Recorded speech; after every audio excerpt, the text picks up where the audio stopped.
And Kat Neville from Feast Magazine is here. Good morning, Kat. Good morning.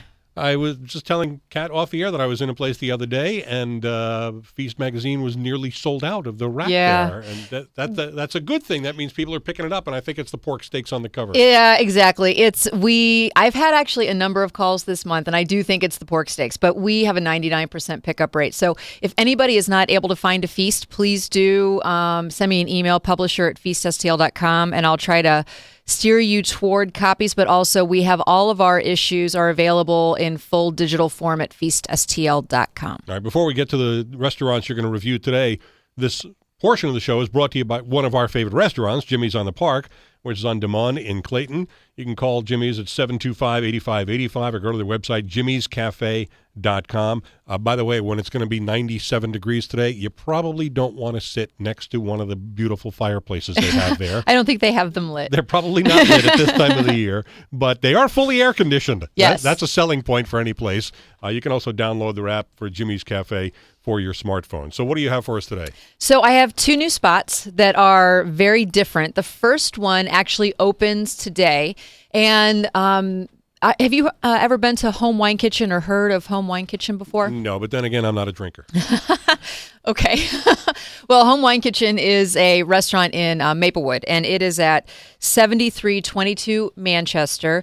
And Cassie Vyers, who, full disclosure, is one of our columnists, and her husband, Josh, they have run Home Wine Kitchen for a few years, and it's very well known. It's a relatively small restaurant. They change their menu every single week, and they focus on the absolute freshest ingredients. They're kind of famous for the No Menu Monday that they do. So Table, which opens today, is their second restaurant, and it's in the Cherokee Lemp District in Benton Park, and the address is 1821 Cherokee at Lemp Avenue.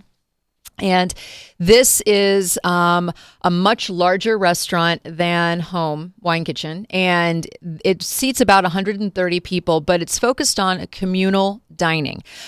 She still is taking that extremely fresh approach, but here she's only going to be changing her menu 4 times a year, seasonally, and she has divided her menu by what the main kind of ingredient is, and it's all small plates, by the way. So she's doing, she calls it snout, beak, hoof, leaves, breads, roots, fresh, and then feast, which is the larger kind of things. And so she kind of is breaking it all up by what you want your main kind of focus of the dish to be. My doctor tells me I'm not getting enough snouts and hooves in my diet.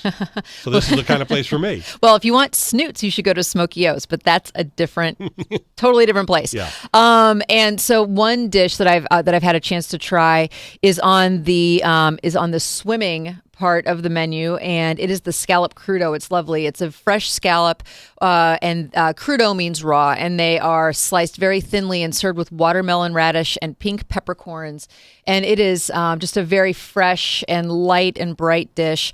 But then she goes the opposite direction in a lot of these dishes. She has like a barbecue duck confit with bacon, blue cheese, and a cider roasted apples. So you can get things that are very, very light and bright, like I said, or you can go like totally like deep flavors. I did ask her how she developed the menu.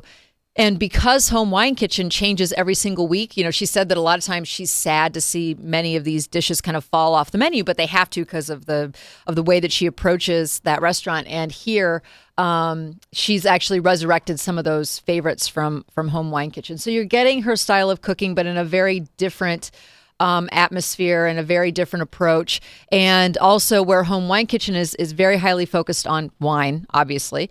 As far as the beverage service, here they're doing a lot of cocktails, which people that are kind of keeping up with culinary trends, cocktails are getting kind of an almost culinary focus now, where people are focused on very high quality presentation, and so here at the new Table, you're going to be getting that approach as well. Okay, so that opens today. It's called Table, and Yes. It's on Cherokee. It's on Cherokee, and it's by the Lemp Brewery. So if you're thinking about which part of Cherokee, so it's on that side. And again, it's communal dining. So when you go in and you see that a lot of these tables are meant to seat numerous people, don't be just kind of get into the spirit of it and That doesn't enjoy mean somebody's the going fact. to touch my food, does it? No, it doesn't. Okay. Only you. Okay. So but it's communal seating, yes. but individual dining. Yes, exactly. Okay. But the idea is to create a Coming sense over of here and tasting community. any of my scallops. It's not a buffet.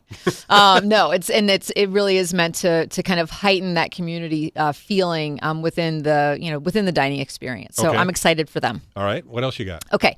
The second one is obviously food truck trend is going strong. I think we're about three years in on since the first food truck hit the streets here in St. Louis. And one of the new ones I'm really excited about is the Bombay Food Junkies, which we actually profiled them in the current issue of Feast. So if you want to see pictures of their food, they've got it there.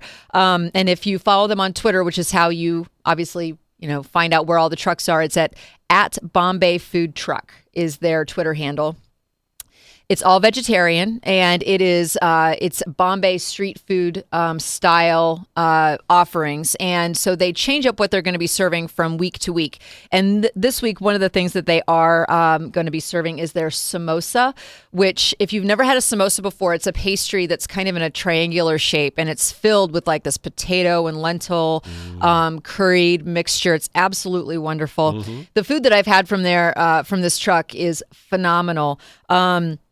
They specialize in chats, which are spicy, savory street food snacks, and one that is really interesting. And forgive me if I butcher the pronunciation on this, but it's the pani puri, which is a crisp outer shell, and it's filled with mashed potatoes and lentil, and then it's served with a mint water and a tamarind chutney.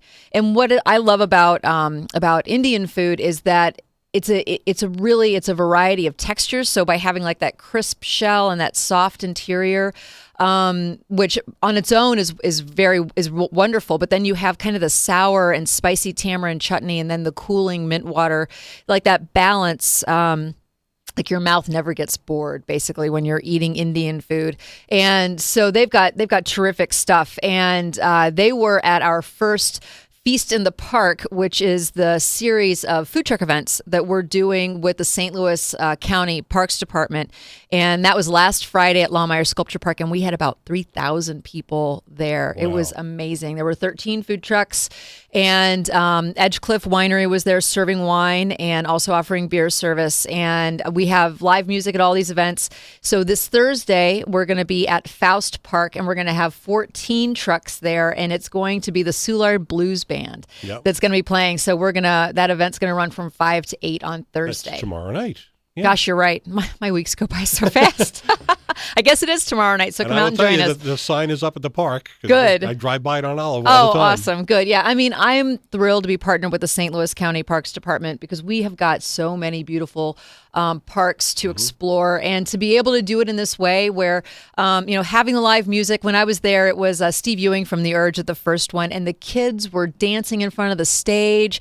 So there were families there. They spread out their blankets and just enjoyed the evening, and it was a lot of fun. I mean, the trucks, there were lines, and some of the trucks, I mean, I think most of the trucks ran out of food. It was fantastic. But so Bombay Food Junkies was one of the trucks that was there, and it was just, I mean, I can't recommend their food highly enough. So if you want to find out where they are today, follow their Twitter feed, BombayFoodTruck.com. But they have everything, again, from Bombay burgers. They have Indian-style pizza, which you'd be surprised, but sandwiches and pizza, because of the kind of European influence in India, it's become kind of a street food snack. And their pizzas, it has a sprinkling of cheese. It's not cheesy, but one of them that they have is like a saag paneer. So they have that fresh cottage cheese and spinach, and it's lovely. Okay. Definitely worth seeking out. Let me just mention again, tomorrow from 5 to 8, this event at Faust Park. For people who don't know the name Faust Park, that's where the Butterfly House is. Exactly right. And the carousel. Thank you. Yes, the carousel. And have you ever explored the historic village there? I have not. You should. I've only lived in Chesterfield for 14 years. You'd think by now I would have done that. And I've done everything else at Faust Park, but not that. They've relocated. I don't know where. I should know more information about this, but they relocated a number of historic buildings from around the St. Louis area. Mm-hmm. So it's definitely worth looking at when you're there tomorrow night. And the good news for tomorrow is won't be 97 degrees. Oh, my goodness. It's only going to be the 80s tomorrow. Should be Ugh. pretty good. This heat, it kills me. Yeah. So, all right, let's get the plugs in here for Cat Neville, Feast Magazine, feaststl.com, Yes. Feast TV, Yes. and every Wednesday here on The McGraw Show. That's right. Great to see you. Good to see you. I'm Paul Harris. This is the Big 550 KTRS.